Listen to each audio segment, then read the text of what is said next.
कई मजदूर आक्रामक समुद्री धाराओं के खिलाफ कड़ी मेहनत कर रहे हैं ताकि जलमग्न पुल के पियर का निर्माण पूरा हो सके।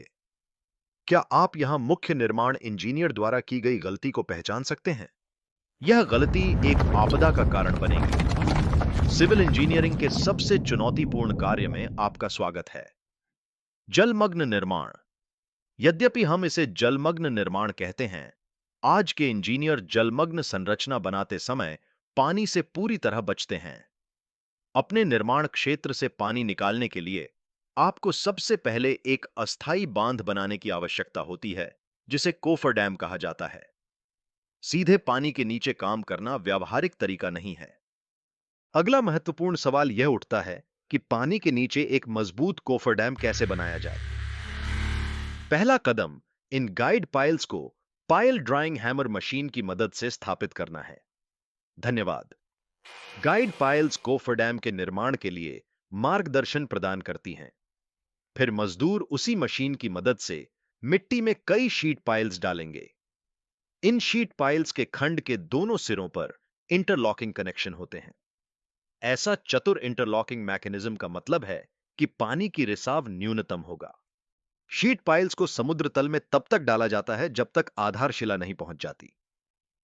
पाइलिंग का क्रम कोने से केंद्र की ओर होता है। इस प्रकार संरेखण बनाए रखा जा सकता है। क्या आपने पाइल ड्राइविंग हैमर मशीन के बारे में कुछ खास देखा है? यह सिर्फ शीट पाइल्स को दबाने का काम नहीं है। सोचें, अगर शीट पाइल्स मिट्टी में दबा दी जाएं तो क्या होगा? मिट्टी में प्रवेश करने के लिए मशीन कंपन का उपयोग करती है। अगर आप ध्यान से देखें तो आप इन छोटे लेकिन तेज कंपनों को देखेंगे। इस मशीन की विशेषता इस तथ्य में निहित है कि इसमें दो प्रतिवर्ती घूर्णन करने वाले विसंगत भार होते हैं। इन भारों का उद्देश्य मशीन में वांछित कंपन उत्पन्न करना है।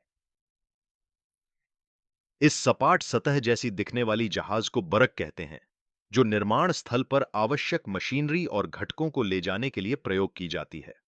अब हम निर्माण परियोजना के बड़े चरण के लिए तैयार हैं। हालांकि कोफर डैम से पानी निकालने से पहले इंजीनियरों को एक महत्वपूर्ण कार्य करना था। पानी पंपिंग चरण में जाने से पहले देखें कि यह क्या था। परियोजना के इंजीनियरों ने कोफर डैम निर्माण के लिए मिट्टी का विस्तृत भू तकनीकी अध्ययन किया।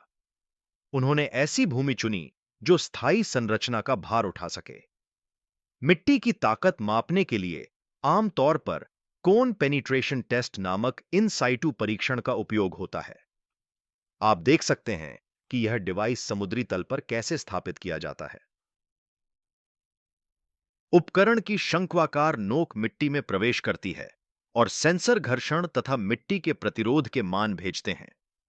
वे आधारशिला तक प्रवेश जारी रखते हैं। आधारशिला पहुंचने पर प्रतिरोध मान में अचानक वृद्धि देखी जा सकती है। इस परीक्षण से इंजीनियर शीट पाइल्स की सही गहराई निर्धारित करते हैं, जो आधारशिला तक होनी चाहिए। परियोजना में लौटकर पानी निकालना शुरू करें। पानी स्तर घटने पर पाइल्स के बीच रिसाव दिखाई देगा। यह पानी के भिन्न दबाव के कारण होता है। सिंगल लेयर शीट पाइल्स विफल हो रही हैं, इसलिए हमें उन्हें दोहरा करना होगा। इन शीट पाइल्स की दीवारों के बीच की जगह को सामान्यतः रेत, बजरी या टूटे पत्थर जैसे दानेदार सामग्री से भर दिया जाता है। यह दो लेयर वाला कोफर डैम शीट्स के बीच पानी के रिसाव का प्रभावी रूप से विरोध करेगा।